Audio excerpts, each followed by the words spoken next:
Migraine ज़्यादा होता है उनको, या बैक में पेन होती है जब उनके पीरियड्स आते हैं। सेंसिटिविटी होगी, रोना स्टार्ट हो जाएगा। या दूसरा लक्षण है चिड़चिड़ाहट, इरिटेशन हो जाएगी, गुस्सा बहुत जल्दी आ जाएगा। हर 10-15 दिन में उनका जो काम करने की क्षमता है वो कम हो जाएगी, क्योंकि चिड़चिड़े हो जाएंगे, कंसंट्रेट नहीं कर पाएंगे। फिर 15 दिनों के लिए कुछ और हैं और इन 15 दिनों में आप कुछ और ही हो जाती हैं। तो फिर आपको अपने एक साइकोलॉजिस्ट, साइकेट्रिस्ट से ज़रूर मिलना चाहिए।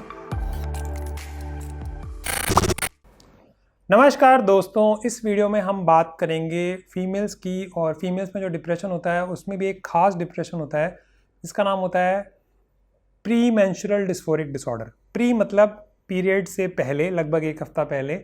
मेंस्ट्रुअल मतलब महीना या माहवारी का आना। प्री मेंस्ट्रुअल डिस्फोरिक मतलब परेशान होना, और डिसऑर्डर मतलब परेशानी। तो इसका मतलब होता है प्री मेंस्ट्रुअल डिस्फोरिक डिसऑर्डर।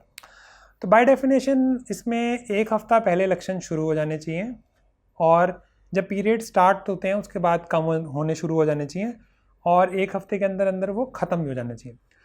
अक्सर क्या होता है फीमेल्स या महिलाओं में 80% में कुछ ना कुछ इमोशनल या फिज़िकल सिम्टम आ ही जाते हैं, बट उसके लिए कोई भी इलाज की खास ज़रूरत है नहीं।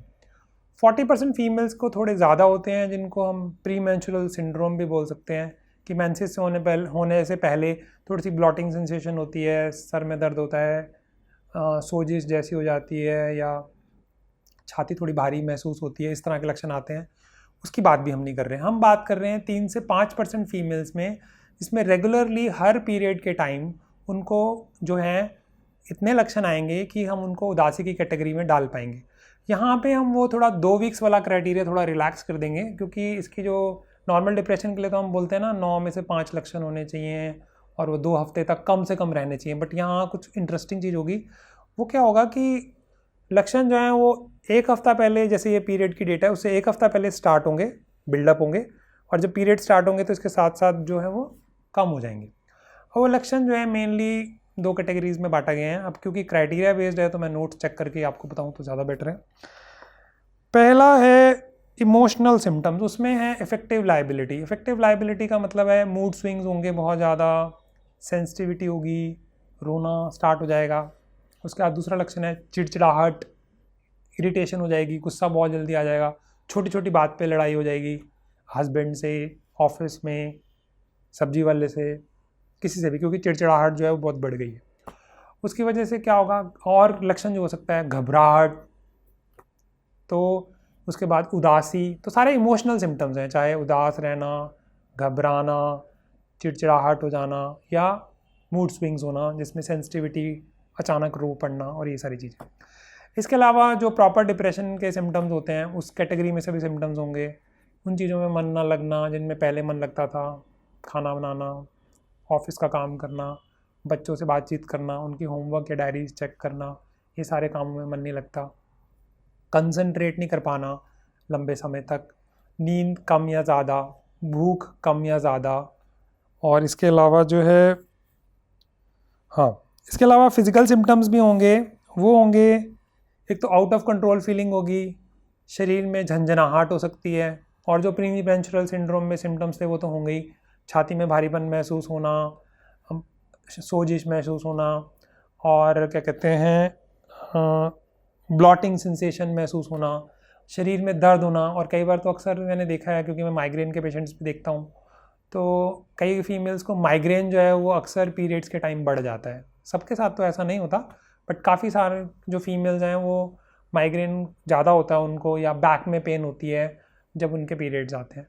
तो वो जो 3 से 5% फीमेल्स हैं जिनको दर्द बहुत ज़्यादा हो रहा है, तो उनको पेन किलर की ज़रूरत पड़ सकती है। नींद में बहुत परेशानी आ रही है, या उदासी के ही लक्षण आ रहे हैं, तब तो एक प्रॉपर एंटी डिप्रेसेंट और एंटी डिप्रेसेंट प्लस कुछ समय के लिए अगर नींद बहुत ही ज़्यादा परेशान कर रही है तो उसकी दवा देने की ज़रूरत पड़ सकती है, क्योंकि ये हर पीरियड में होगा। अब जैसे आप मान लीजिए कोई घर पे ही लेडी काम कर रही है, या ऑफिस में काम कर रही है, या कोई फीमेल अपना कैरियर बना रही है, या कोई बच्चा स्कूल भी जा रहा है जिसके पीरियड स्टार्ट हो गए, अगर उनको इस तरह की प्रॉब्लम होती है तो अब हर 10-15 दिन में वो बिल्कुल नॉर्मल होंगे। हर 10-15 दिन में उनका जो काम करने की क्षमता है वो कम हो जाएगी, क्योंकि चिड़चिड़े हो जाएंगे, कंसंट्रेट नहीं कर पाएंगे। तो ज़िंदगी में कैसे काम चलेगा, चाहे वो जॉब हो, चाहे पढ़ना हो, चाहे ऑफिस का काम, जॉब ऑफिस की बात तो होगी, घर का काम करना हो, या अपने फ्रेंड्स के साथ भी मूडी हो जाएंगे इतना, तो निभाना थोड़ा मुश्किल हो जाएगा, तो हर तरह के रिलेशनशिप में प्रॉब्लम आएगी। तो अगर इस तरह का कोई भी लक्षण आता है और वो इतना सिवियर है कि आपकी क्वालिटी ऑफ लाइफ को ख़राब कर रहा है, मतलब आप 15 दिनों के लिए कुछ और हैं और इन 15 दिनों में आप कुछ और ही हो जाती हैं, तो फिर आपको अपने एक साइकोलॉजिस्ट, साइकेट्रिस्ट से ज़रूर मिलना चाहिए और इसका इलाज संभव है और हमेशा के लिए प्रॉब्लम जो है वो सेटल हो सकती है। और अगर हल्के फुल्के सिम्टम्स हैं और आप खुद से मैनेज कर सकते हैं, आपकी क्वालिटी ऑफ लाइफ में कुछ खास फ़र्क नहीं आता, तो सिंपल सी मेडिसिन आती है, वो तो अपनी आप गायनी से पता कर सकते हैं, तो उतना ही काफ़ी होगा। बट अगर गायनी के लेवल से थोड़ा बढ़ गया है या आपकी गायनी कह रही है कि आपको एक साइकेट्रिस्ट या साइकोलॉजिस्ट को दिखा लेना चाहिए, तो आपको अपने एक डॉक्टर पर विश्वास करते हुए उस राय को मानकर अपनी क्वालिटी ऑफ लाइफ को बेहतर करना चाहिए। तो आज के लिए दोस्तों इतना ही, और ख़ासकर लेडीज़ के लिए थैंक यू।